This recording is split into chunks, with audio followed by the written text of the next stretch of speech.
성종시대에 있었던 일들을 계속 정리해 보겠습니다. 자, 교과서 37쪽을 잠깐 봐보세요. 자, 37쪽에 오른쪽에 사료 톡톡을 보면은 최승로의 시무 28조가 있습니다. 자, 그 중에 제 7조를 선생님과 같이 한번 읽어볼게요.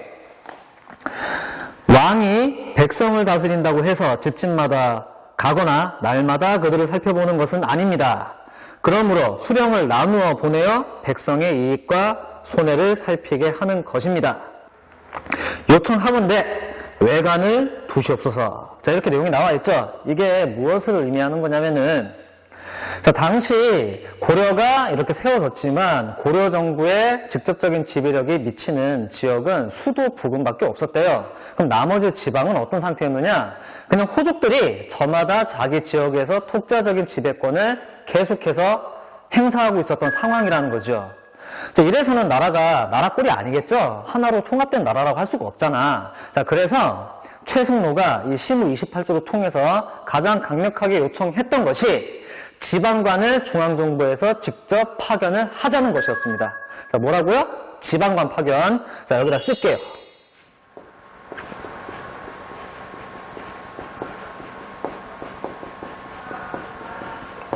자, 그래서 성종 때부터 지방관을 차근차근 파견을 하기 시작을 합니다. 자, 이렇게 되면은 지방에 있는 호족들은 어떤 처지가 될까요?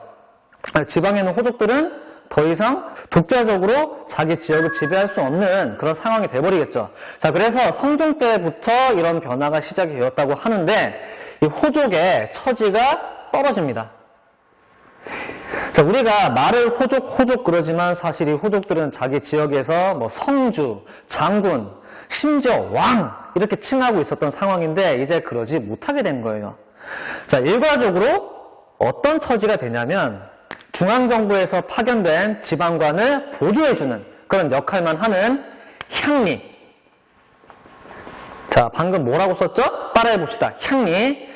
지방관을 보조해주는 역할만 하는 그 향리로 처지가 떨어졌다는 거예요. 자, 전락했다라고 쓸게요. 전락했다. 자, 처지가 떨어진 겁니다.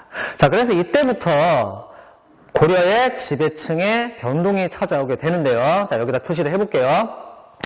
자, 태조 때부터 성종 때까지는 성종이 이런 조치를 통해서 광종 때부터 호족들의 힘을 누리려는 조치를 완성하기 전까지는 이 고려의 지배층은, 지배 세력은 호족들이었습니다. 중앙에 왕이 있기는 하나 실질적으로 각 지역에서 사회를 이끌어가는 역할을 호족들이 했기 때문이죠. 자, 하지만 성종 때 어떻게 보면 이게 중앙집권화가 완성이 되어가는 과정이라고 할 수가 있겠죠. 자, 이렇게 중앙집권화가 다시 한번 되면서 이제 호족들은 향리로 전락을 하게 되고요. 보조적인 역할로 전락을 하게 되고요. 이때부터 새로운 지배층으로 떠오르게 된 게, 자, 아까 밑에 썼죠. 이 중앙 관료 중에서 높이까지 올라가서 특권을 인정받은 그런 계층. 자, 따라해봅시다. 문벌. 이 문벌들의 시대가 성종 때부터 본격적으로 시작이 된 거고요. 자, 이때부터 고려는 나라의 성격이 완전히 바뀌었다라고 생각하면 되겠습니다. 그 이전에 전쟁을 통해서 성립을 해서 이 전쟁 잘하는 호족들이 힘으로 지배하던 그런 나라에서 교육받은 관리들이, 그 시험을 통과한 관리들이 왕의 명령에 따라서 일괄적으로 모든 나라를 통치를 하는 중앙집권화된 문치주의 국가로 변신을 했다는 것이지요. 아시겠죠? 자, 이 문벌들의 시대는, 자, 여기다가 임금들, 중요한 임금들, 모든 임금들을 다 표시하진 않을 거예요. 중요한 임금들 몇 명만 표시를 해볼게요. 자, 성종 다음에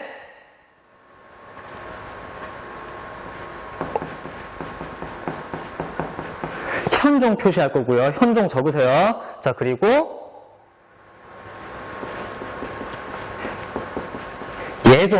예종 적으시고요. 자, 그리고 인종까지 다 적으셨죠? 자, 성종 때부터 인종 때까지 이 문벌들이 사회를 지배하는, 통치하는, 지도하는 그런 시대가 지속이 되었다라고 우리가 정리해두면 되겠습니다. 이 고려는 왕들 개별 이 왕들의 업적을 정리하는 것도 정리하는 것이지만 그것보다 더 중요한 것은 이 지배층들의 변화를 잘 봐두는 게 좋을 겁니다. 자, 그러면 이제 성종에서 마지막 얘기로 넘어가 볼게요. 자, 이 얘기는 국제관계에 대한 얘기인데요. 자, 성종 때 친손 정책을 본격적으로 취했다는 얘기를 아까 했었죠. 자, 이렇게 송나라랑 친하다 보니까 고려 바로 북쪽에 있는 요나라, 이 거란족들이 크게 긴장하기 시작합니다. 이 고려하고 송나라하고 친해져서 자기를 왕따시키면 양쪽에서 공격당할 수 있으니까요. 자, 여기에 반발을 해서 이 거란의 황제가, 요나라의 황제가 송나라와 고려가 그만 친하게 지냈으면 좋겠다라는 의사를 담아서 침략을 해옵니다. 자, 거란의 침략이 시작이 된 거죠. 전쟁이 시작이 된 거예요. 자, 이때 성종 때 요나라, 거란이 침략을 해오는데요. 자, 고려가 그렇게 군사력이 약한 나라는 아니었지만 거란족은 고구려처럼 강력한 중장기병을 운영하는 그런 나라였거든요. 자, 그러다 보니까 처음에 이 노도와 같은 침략군의 기세에 눌려서 고려는 순식간에 북방 지역을 빼앗기고 수세에 몰리게 됩니다. 자, 이때 이 고려는 두 가지 선택지가 있었어요. 거란하고 계속 맞섰느냐, 아니면은 거란에게 땅을 일부 떼어주고 거란과 평화관계를 다시 맺느냐. 양자택일이야. 계속 싸우느냐, 아니면은 거란에게 땅을 떼어주느냐. 자, 그런데 이런 상황에서 제3의 선택지를 제시한 사람이 나타납니다. 그 사람이 우리가 한 번쯤 들어봤을 서희라는 인물입니다. 자, 따라해봅시다. 서희. 자, 자, 이 서희가 이 거란 침략군 사령관을 찾아가서 외교적으로 담판을 짓게 되는데요. 자, 어떤 식으로 담판을 짓게 되느냐. 자, 우리는 더 이상 송나라랑 친하게 지내지 않겠다. 우리는 앞으로 당신네 거란과 친하게 지내고 싶다. 앞으로 그렇게 하기를 약속하겠으니 군대를 물려달라. 자, 이렇게까지 얘기를 하고 거기다 조건을 하나 더 얹게 되는데요. 자, 사실 이때 거란은 서희가 마지막으로 내건 이 조건에 완전히 말려들게 된 것이나 다름이 없었던 거예요. 자, 서희가 말하기를 우리 고려는 예전부터 거란과 친하게 지내고 싶었으나 중간에 끼어있는 그 뭐 있었죠? 그렇지, 여진족. 이 여진족의 존재 때문에 함부로 거란과 통할 수가 없었다. 그러니까 우리 고려가 거란과 친하게 지낼 수 있게 여진족의 땅으로 우리 고려군이 진출을 해서 개척하도록 인정해달라. 그러니까 우리 고려가 북방으로부터 땅을 넓혀서 여진족을 다소간 몰아내더라도 거란은 신경 쓰지 말아달라. 자, 이렇게 얘기를 하는데요. 이때 거란군 사령관이 듣고 앞으로 싸움이 길어질 거라 생각을 했는데 고려가 알아서 저자세를 취해오고 게다가 자기네들과 친해지기 위해서 적극적으로 여진족과 싸우기까지 하겠다고 하니까 자기들 입장에서는 굉장히 좋은 조건이라고 생각을 했던 모양이에요. 그래서 이렇게 외교 담판이 마무리가 되고 거란군은 돌아갑니다. 자, 그리고 그대로 고려군은 북방으로 진출을 해서 새로운 땅을 개척을 하게 되니 그 땅이 바로 강동 육주가 되겠습니다. 자, 잠깐 지도를 볼게요.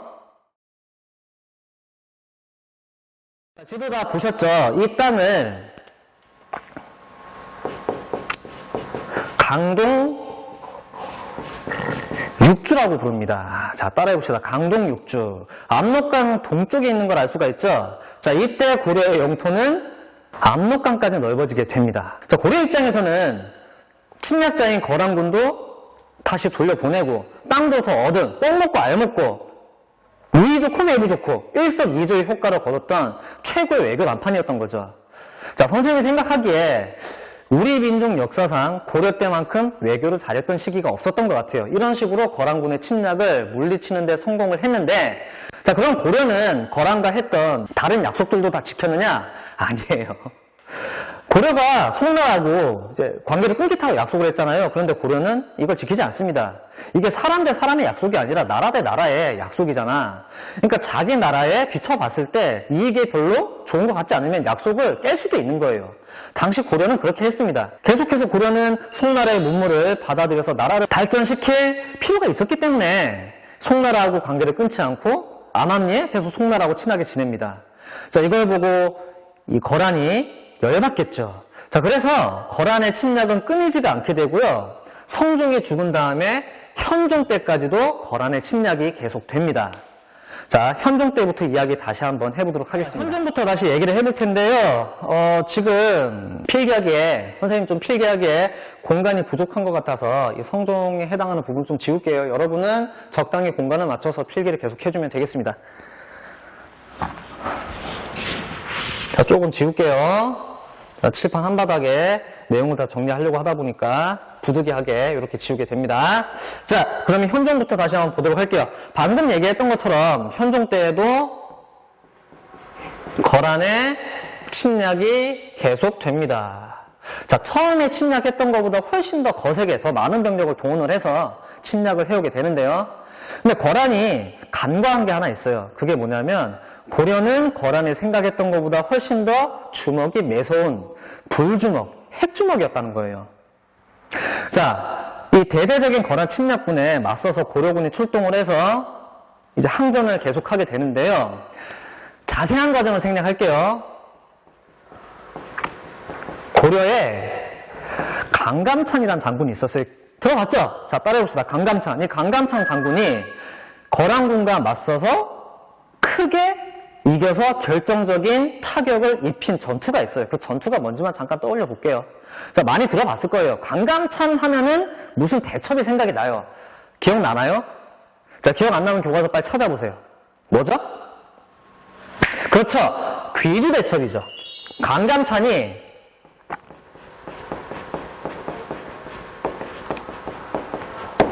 이 귀주 대첩을 통해서 거란군을 결정적으로 패퇴를 시켜서 물러가게 만들었고요. 자, 이때 이후로 고려는 더 이상 거란의 침략을 받지 않게 됩니다. 이 고려가 작은 나라긴 해도 전쟁을 통해서 성립한 나라였고 가지고 있는 군사적인 잠재력이 장난이 아니었거든요. 자, 거란이 이제 고려가 내섰다는 것을 알고 더 이상 쳐들어오지 않게 되고요. 자, 그래서 한동안 이 당시 세계 정세는 고려와 송나라, 거란, 이 요 나라 세 나라 사이에 세력 균형이 이루어져서 전쟁이 일어나지 않는 평화로운 상태가 계속되었다고 합니다. 자, 이렇게 평화로운 상태가 계속되는 것을 바탕으로 고려는 더욱더 체제를 발전시킬 수가 있었고요. 현종 때 다시 한번 체제 정비를 하게 됩니다. 자, 그게 뭐냐면 성종 때 시작을 했던 지방간 파견 작업, 이 파견 작업을 마무리 짓고 지방행정구역을 완벽하게 구성하는 것이었습니다. 자, 그래서 이 현종 때 고려 특유의 지방행정제도라고 할 수 있는, 지방행정구역이라고 할 수 있는 5도 양계라는 시스템이 정비가 됩니다. 자, 이 5도 양계에 괄호 3번 하고요. 자, 밑에다가 내용을 자세하게 정리를 해보도록 할게요. 지금 선생님은 공간이 부족해서 옆에다가 쓸 테니까 여러분은 계속 밑에다가 이 노트 따라가지고 밑에다가 내용을 정리해주면 되겠습니다. 자, 괄호 3번. 5도 양계. 대체 무엇인가? 자, 잠깐 화면 볼게요.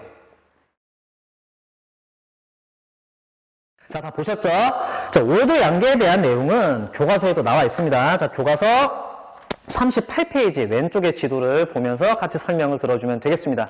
자, 보면은 북쪽에는 북계와 동계라는 구역이 있고요. 남쪽에는 5도가 있습니다. 5개의 도가 있고요. 그 5개의 도 이외에 수도 개경을 둘러싼 경기라는 지역이 있습니다. 이 경기는 이 도가 아니라 그냥 수도 주변을 보호하기 위해서 둘러쳐놓은 울타리라고 생각을 하면 되겠습니다. 수도 경자에 울타리 기자거든요. 자, 지금 우리가 살고 있는 이 경기도라는 이 지역명이 이때 유래를 했다고 합니다. 자, 아무튼 5도 양계 시스템은 이런 모습이었다. 5도와 양계가 따로 존재했다는 겁니다. 자, 5도 양계에는 5도와 양계가 있었다. 간단하게 설명할게요. 남쪽에 있는 5도는 주로 고려가 겪었던 침략이 북쪽에서 왔죠. 이 남쪽에 있는 5도는 북쪽에 북계와 동계에 가려져서 직접적으로 군사적인 타격을 안 받을 수 있는 구역이에요.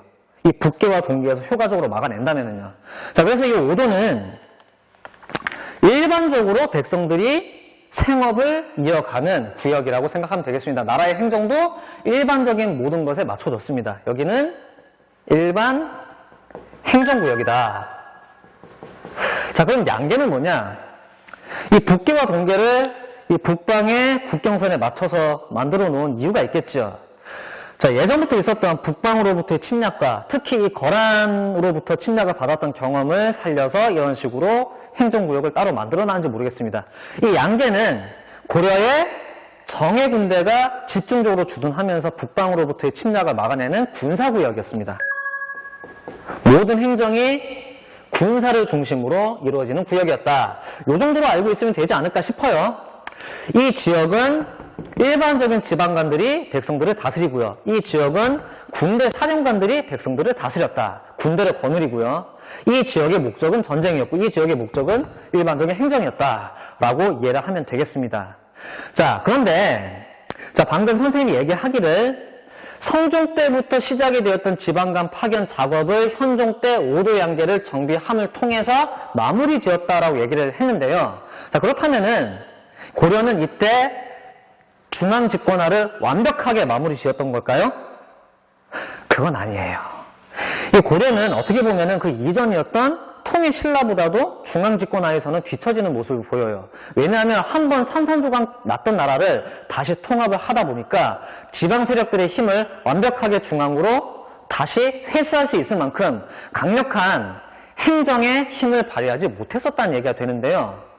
자, 이게 고려가 겉에서 보면 오도양계라는, 우리 이 지도에서 보면 알 수 있겠지만 이 오도양계라는 시스템을 통해서 완벽하게 다 편제가 된 것 같지만 안으로 들어가 보면은 그 사정이 꼭 그렇지도 않았습니다. 자, 잠깐 그림을 보고 다시 한번 얘기를 해볼게요. 자, 그림에 선생님이 뭘 띄워놨냐면은 현이라는 동그라미를 5개 찍어놨을 거예요. 이 현은 당시 고려의 가장 말단 행정구역이었어요. 현이 한 5개 정도 있었다고 가정을 해봅시다. 자, 그런데 다음 화면을 보세요. 자, 다 보셨죠? 빨간색으로 지방관을 표시해 놨을 겁니다. 근데 5개 중에 몇 개에만 표시가 되어 있죠? 그렇죠. 가운데 1개에만 표시를 해놨죠. 이게 무슨 얘기냐? 고려의 가장 말단 행정구역이었던 현들이 여러 개가 있었는데 그 중에 실제로 중앙에서 파견한 지방관이 들어갔던 현은 몇 개 없었다는 얘기예요. 고려에는 지방관이 직접 파견됐던 현이 한정적이었다는 얘기죠. 이해됩니까? 자, 다음 화면 볼게요. 자, 다 보셨죠? 자, 이 고려에서 지방관이 직접 파견된 현을 주현이라 불렀고요. 자, 따라해봅시다. 주현. 자, 그리고 지방관이 파견되지 못한 현을 자, 따라해봅시다. 속현. 속현이라고 불렀어요. 자, 이 주현과 속현 어느 쪽이 더 많았을까요? 아까 봤던 그림만 보면 알겠죠? 실제로 고려에는 지방간에 파견된 주현보다 파견되지 않은 속현이 훨씬 더 많았어요. 그러면 이걸 어떤 식으로 묶어냈느냐? 지방간이 직접 파견된 주현을 통해서 지방간이 파견되지 않은 속현은 간접적으로 지배를 받은 거예요. 그럼 이 속현을 실질적으로 다스리는 통치자는 누구냐? 중앙정부의 관리가 아니라 그 지역의 세력가인 향리였습니다. 누구라고요? 향리. 이 향리가 원래 정체가 뭐죠? 그렇죠. 호족이죠. 자, 자기의 독자적인 지배권과 중앙으로부터 간섭을 받지 않을 권리, 그 모든 것을 잃어버렸던 호족들은 향리를 전락을 했지만 그럼에도 불구하고 작은 단위에서나마 자기 고향의 지배권을 이런 식으로 지켜갈 수 있었던 거예요. 자, 이렇게 보면은 고려가 주현보다 속현이 훨씬 더 많았다는 것을 보니까 이런 식으로 생각을 해보면은 이 고려가 중앙집권화가 아직까지도 완벽하게 진행되지 못했었다는 것을 알 수가 있죠. 고려가 망할 때까지 이 시스템은 계속 유지가 되고요. 이 중앙집권화가 완벽하게 저 말단까지 뿌리 깊이 진행이 되었던 시기는, 그게 성공했던 시기는 조선시대부터입니다. 자, 아시겠죠? 이거 참고로 알아두시고요. 자, 그리고 다음 화면 볼게요. 자, 화면 보셨죠? 보면은 네모나게 따로 표시한 구역이 있어요. 자, 뭐죠? 향, 부곡, 부곡, 소죠. 자, 여기다 적어봅시다.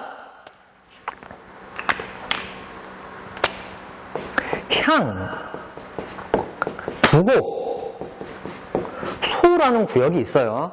이 향, 부곡, 소는 선생님이 모양을 다르게 표시한 것처럼 일반 현과는 성격이 다른 구역이었어요.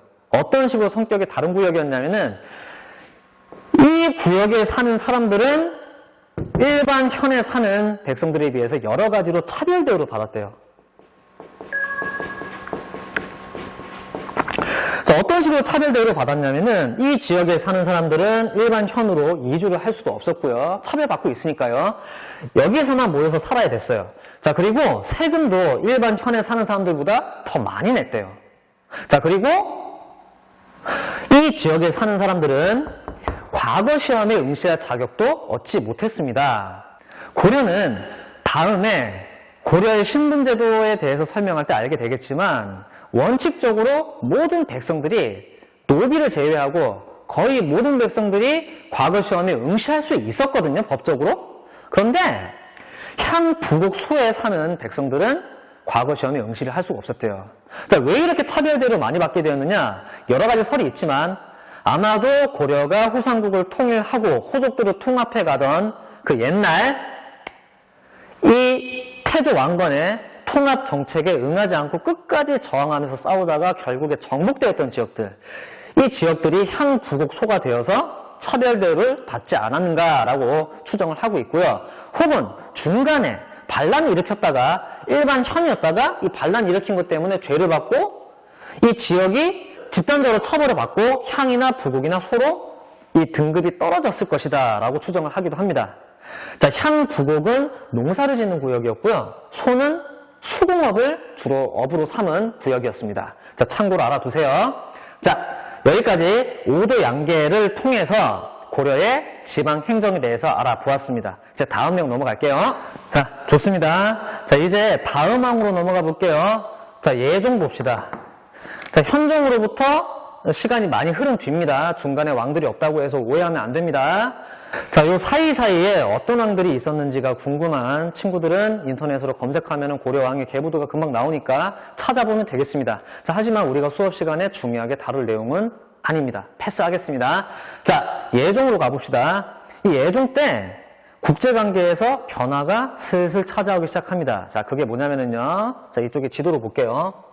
북쪽에 있는 요나라가 힘이 점점 약해지기 시작을 해요. 아무래도 남쪽에 있는 송나라하고 계속 치고받고 싸우다 보니까 힘이 약해질 수밖에 없었겠죠. 자, 그 사이를 틈타서 자, 별로 존재감이 없었던 여진족이 점점 힘이 강해지기 시작을 합니다. 이들이 처음엔 조용히 여기 살고 있었는데요. 가면 갈수록 호전적인 성격으로 변해서 주변에 여기저기 찌르고 다니기 시작을 하는데요. 그 대상에 우리나라 고려도 예외가 될 수가 없었겠죠. 자, 고려 입장에서는 여진족이 계속 성가시게 침략을 해오니까 한번 이 고려의 불주먹을 보여줄 필요가 있었다고 판단을 한 모양입니다. 자, 그래서 예종 때 전격적으로 여진족을 정벌하게 됩니다. 굉장히 많은 병력을 투입을 해서 여진족을 혼쭐을 내주려고 했었던 거죠. 자, 이때 총사령관이 누구였냐면은, 자, 아마 중학교 때 열심히 배운 친구들은 이름을 들어본 적이 있을 겁니다. 자, 따라해봅시다. 윤관. 자, 윤관이라는 사람이 총사령관이 되어서 여진족을 정벌하러 떠났는데, 이 정벌 성공적이었어요. 여진족들이 혼쭐이 나서 다 쫓겨가고요. 윤관은 자신이 정벌한 구역에다가 성을 쌓게 됩니다. 성을 몇 개나 쌓았냐면 총 9개를 쌓게 됩니다. 자, 주로 정벌했던 지대가 우리나라 동북 쪽이었어요. 그래서 이 성의 이름이 동북구성이었습니다. 자, 메모해 두세요.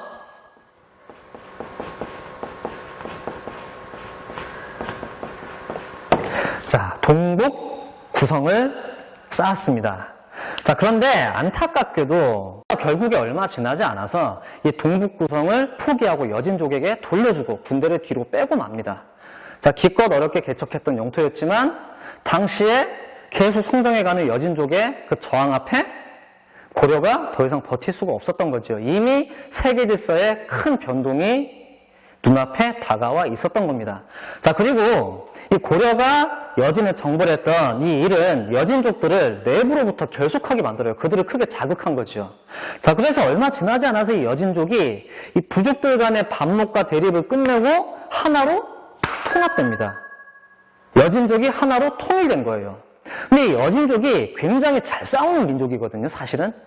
그러니까 이들이 하나로 단결해버리니까 어마어마한 일이 터져버린 거예요. 자, 지도 보면서 얘기할게요.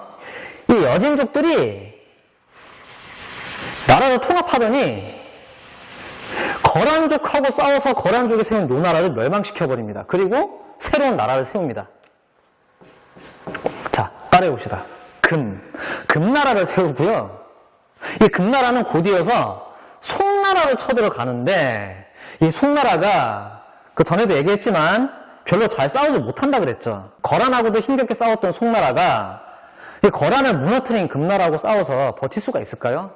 자, 처참하게 두들겨 맞고요. 자기네 황제까지 포로로 잡힌 상태에서 멸망합니다. 송나라 멸망하고요. 멸망한 송나라의 황족들이 남쪽으로 도망을 쳐서 만명 정부를 세우게 되는데 요 남쪽에 요렇게 요만큼 땅을 유지를 하고 남송이라는 나라를 새로 세우게 돼요.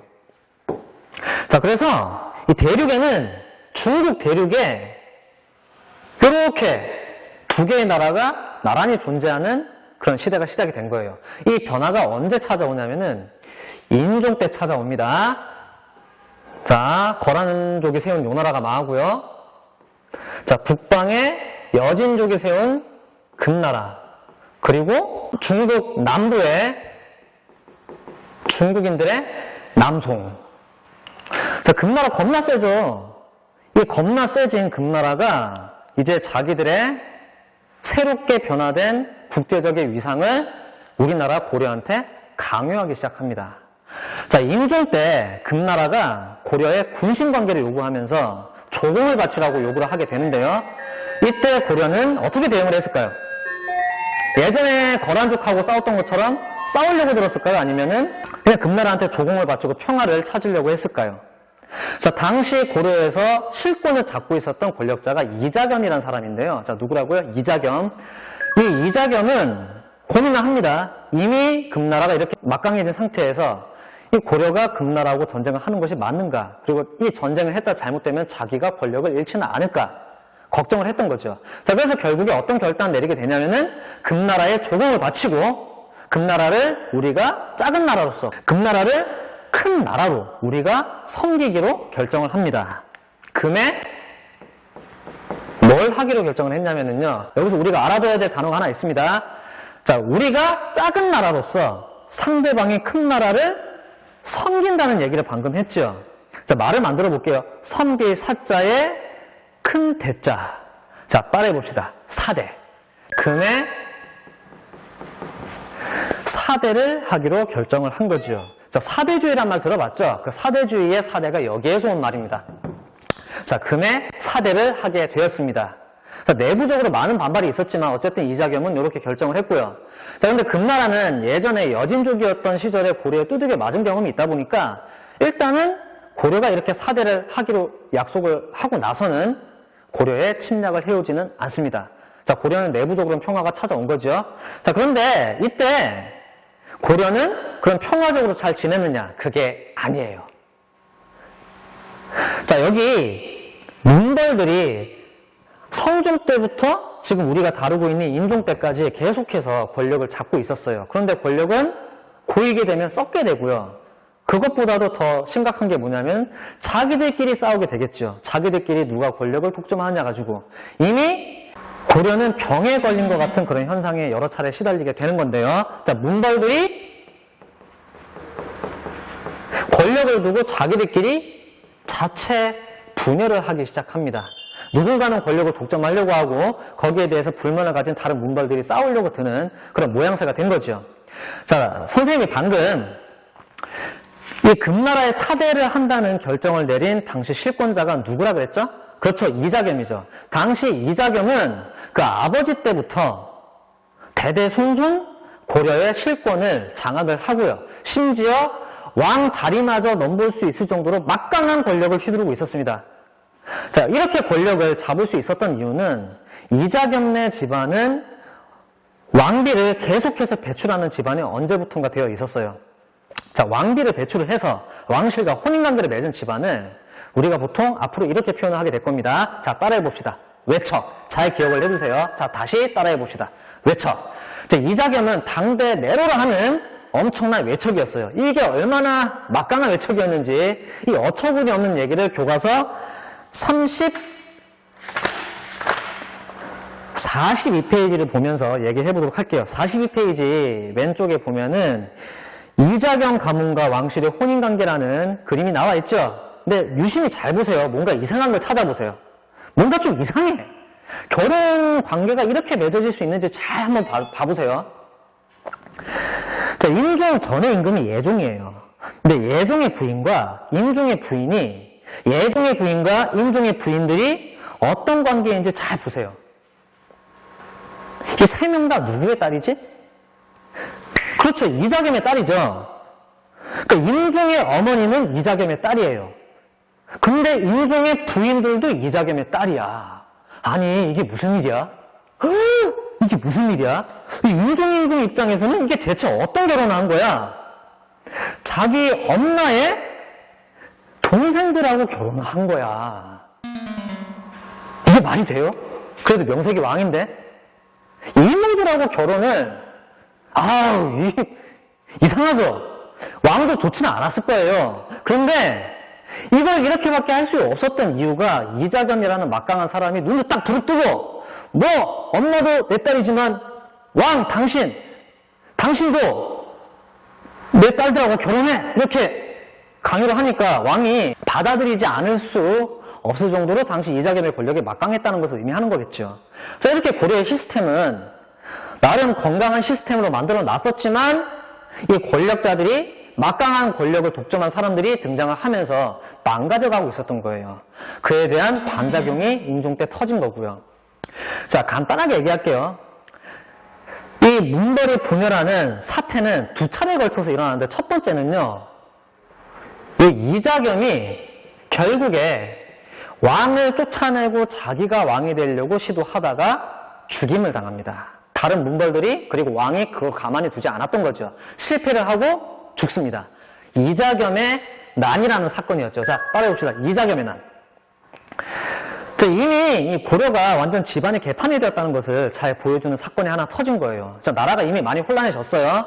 자, 이걸 극복하고 나서요. 또 일이 터지게 되는데요. 자, 이번에는 고려의 당시 대외 정책에 대해서 불만이 터져 나왔습니다. 고려는 아까 얘기했던 것처럼 금나라의 사대를 하는 것을 정책으로 결정을 해버렸어요. 근데 그걸 결정한 이자겸은 쫓겨났죠. 없어졌어. 그러니까 이제 목소리가 막 터져 나오는 거예요. 아니, 우리 고려가 어떤 나라인데 고작 저 오랑캐 여진족들 사랑받지도 않게 봤었던 저 금나라한테 우리가 지금 사대를 하고 있느냐? 우리는 고구려를 계승한 나라가 아니었더냐? 라고 하면서 막 반발을 하는 사람들이 나타났던 거예요. 자, 대표적인 사람 중에 하나가 묘청이라는 스님이었어요. 자, 그런데 미리 얘기를 하지만 당시 이 고려에서는요, 스님들이 우리가 지금 생각하는 그런 스님들이 아니었어요. 이 고려에서는 스님이 된다는 것은 여러 가지 막강한 이권을 챙길 수도 있다는 의미였거든요. 자, 그래서 당시 당대 내로라 하는 문벌 가문에서 많이 스님이 됐어요. 묘청도 그런 문벌 중에 한 명이었어요. 이 묘청과 이 친구 문벌들이 이 금나라에 사대한 것을 불만을 품고요. 반대하는 목소리를 내기 시작한 거예요. 이들이 내세운 목소리가 뭐냐? 다시 처음에 고려로 돌아가야 한다. 우리 고려는 북진 정책을 추진하던 독자적인 천하를 가진 나라였다. 근데 지금 얼마나 왜소하냐? 그런데 풍수지리설에 따르면, 자, 잘 들으세요. 풍수지리설이 이때 등장을 합니다. 다시. 풍수지리설에 따르면은 고려가 이렇게 된 것은 이자겸의 난과 같은 이런 난리가 터진 것은 고려의 현재 수도인 개경의 그 땅의 힘이 쇠퇴했기 때문이다. 땅이 병들었기 때문이다. 자, 그런데 지금 현재 어디 땅에 힘이 강해지고 있냐면 과거 고구려의 수도였던 평양, 그러니까 고려에서는 서경이죠. 서경의 땅의 힘이 왕성해지고 있으니까 수도를 서경으로 옮기면은 고려는 옛날과 같은 그런 힘을 다시 되찾을 것이며 심지어 주변의 수많은 나라들이 조공을 바치는 막강한 나라가 될 것이다 라고 주장을 한 거예요. 이 인종 임금이 그 주장에 솔깃해서 수도를 서경으로 옮기려고 합니다. 이 모든 움직임을 묘청의 서경 천도운동이라고 합니다.